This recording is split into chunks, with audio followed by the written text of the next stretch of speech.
Ile tietysti Kotkan poikana on puhumassa tästä aiheesta, eli tämä kaksikko saadaan tänne studioon. Ja täytyy muuten kysyä, koska Ile oli siellä hänen isänsä... Lauri, rauhoitu. Joo. Lauri oli temppautunut mukaan, kun meillä on ihan järjettömän tyylikkäitä herrasmiehiä. Joo, hyvät herrat, tervetuloa. Keitä te olette? No, jos mä saan tässä nyt esitellä, niin tässä on Tommy Lee Jones. Kyllä, hyvää huomenta. Ja hän on Jack Nicholson. No, huomenta. Tää on tosi hienoa, Tapio ja Ilkka. Teillä on tämmöiset tummat puvut.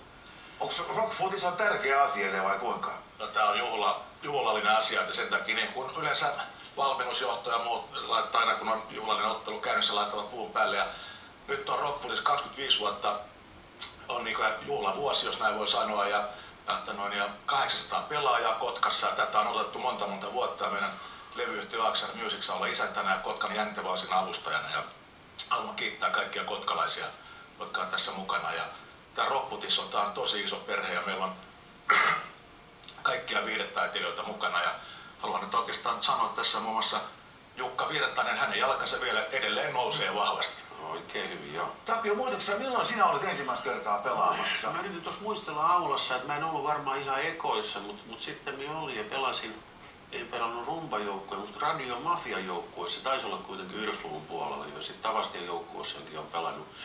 Ja sitten Ilen edellisen levyfirma Heidel Recordsin joukkueessa ja nyt sitten Aaksarin joukkueessa. Niin, millaisia pelaajia te olette? Esimerkiksi jos teidän pitäisi maailmantähdistä etsiä niin kuin tavallaan sellaista pelityyliä, joka lähellä sitä teidän omaa, niin ketä te mainitsisitte?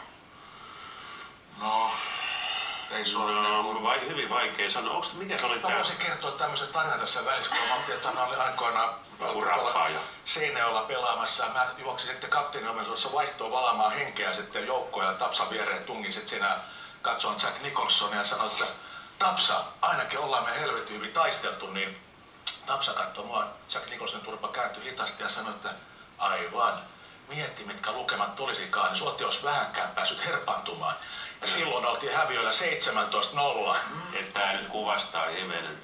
Ehkä mä olisin tämmönen joku rappaaja ja vastaavassa turnauksessa Poitsu tuli katsomaan, hän oli silloin vielä 10-vuotias tai alle, että oli siellä Seinäjoen kentällä paljon eri joukkueita pelaamassa Rovaniemeltä, Tampereelta, Pokoa ja muuta. Ja me oltiin ihan peräkentällä ja me ihmettiin, miten sä löysit niin kuin meidän joukkue, miten sä näit, missä kentällä me pelataan Ilen kanssa.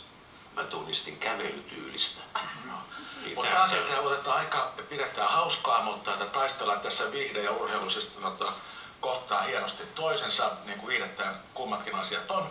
Ja päivät pelataan ja illalla vähän juhlitaan ja meillä on 10 Mimmi-liigan joukkuetta ja sitten meillä on liiga ja sitten on vielä divari-joukkuetta. Yli 800 pelaajaa ja sitten kaikki kotkalaiset, koko kaupunki on siinä mukana juhlistamassa tätä tapahtumaa. Ja sitten kisapassit, annetaan teillekin sitten rohkeasti mukaan tulemaan Kairoon viettämään iltajuhlaa. Ja tänä sitten lauantai-iltana 27. päivä saa ensimmäinen rockfootis-legenda pystin luotetaan Kairossa ja sen mä paljastan vasta siellä, mutta se tulee olemaan teidänkin tuttu. No, Tapio, nyt mä olen tämmöisen, jos viihdetään näyttelijä, yleensä viihdetaiteilija, eikö siihen kuulu kuitenkin, pitää totta kai sitä sydännäisesti näytellä ja osaa laulaa, mutta myöskin voimakkaasti liikunnalliset ominaisuudet.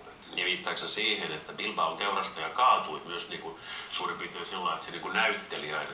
Tää oli muuten mitä... Ei, mutta ihan oikein, eikö teidän porukassa paljon tosi Sörkän härkää? Siis hyviä perusurheilijoita. No onhan moni yrittää pitää kuntoa yllä. Mä pidän fudiksella, mutta ehkä enemmän koripallolla vielä. Ja no, samahan pätee koripalloon ja jalkapalloon. Syöttö on aina riski. Silloin jos se pallo pysyy omassa jalassa vaan niin kauan kuin se pysyy, niin sen parempi. Silloin se pysyy omalla joukkueella. Mä vältän syöttämästä Ilellä aina välillä, vaikka se odottaa. Kyllä, ja mä voin sanoa, että mulla tuolla kisajuomana on veteraano, että se on mulle vähän kuin hardsporttia, ja hyvin menee.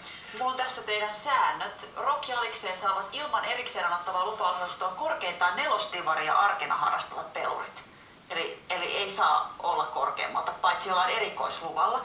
Ja sitten täällä sanotaan, että jos pelaaja syyllistyy selvästi väkivaltaiseen peliin, juurilla on vapaat kädet muuttaa KO-ihmelapsi välittömästi Kouvolaan tai muijuttaa välittömästi Kouvolaan tai Haminaan eikä takaisin mitään tulee. Ei se sitä Poriin. Ja kotkalaiset on laittanut tämän säännön, eli että Mia on ollut siinä mukana. Ja Mutta tää on semmoista reilua, remseää huumoria. Ja kattokas kaikki koko Suomen kansan rockfutis.fi-sivusto. Siellä on tehty hienoa työtä ja sitten meillä on 64-sivuinen lehti ja tässä on yksi on toinen yhteistyökumppani vahvasti mukana. Mutta tää on se oleellinen kuitenkin homma, että pidetään hauskaa ja pidetään toistamme huolta. Ja näin pysytään aina nuorina niin kuin Jukka Virtanenkin. Hänen turpansa ei vanhene ollenkaan. Tämäkin on upeita, ettei tule sinne niin iso joukko. 800 pelaajaa. Siinä on Kotka sekaisin. Mutta mä sen verran utelen, Tapio, onko teillä Ilkan kanssa nyt jotain myöskin taiteellista yhteistyötä urheilun lisäksi? Me ollaan funtsattu vasta 20 vuotta sitä ja kyllä se nyt tänä talvena toteutuu, että tehdään pitkästä aikaa tuolla ekaa kertaa musiikillista yhteistyötä. No, Tapsalla on hieno ääni ja hän on suomalainen tunteiden tulkki. Levy on sä teet levy? Kyllä. Joo, kyllä mä teen nyt. Ja mutta puhutaan sitten tuonempana, kun se nyt tässä tulee, ettei me ollaan puhuttu sitten joskus Susi tulee, mutta Susi on erittäin lähellä nyt. Siis tulee tänne Kultalevy juhlimatta violinoja. Kyllä. Ei yhtään voi palastaa minkä tyyppistä. Kyllä mä puhuin nyt vielä Fudiksesta enemmän. Kyllä se siis tulee olemaan erittäin hienoja biisejä, osa vanhoja 50-60-luvun biisejä, covereita ja tällaisia tyyliin vuoden 60 John Wayne-leffa Alamo, jossa on erittäin hieno biisi Green Leaves of Summer. Joo, ja siihen laulat sen. Ensi-esitys on nyt Kairossa lauantai-iltana. Kyllä. Saattaa olla, minä vedän kotkamurteitse siihen. Siemi hengessä. Kyllä. Täytyy muistaa yksi juttu, että siellä ei ole pelkästään tämän tapaisia hyvin rankanäköisiä kavereita, Jones ja Nicholson, vaan erittäin viehättäviä naisia myös pelaamassa paljon jalkapalloa. Kyllä. Kiitos teille, tosi hyvää turnausta. Kiitoksia, tervetuloa mukaan. Kiitos. Kiitos.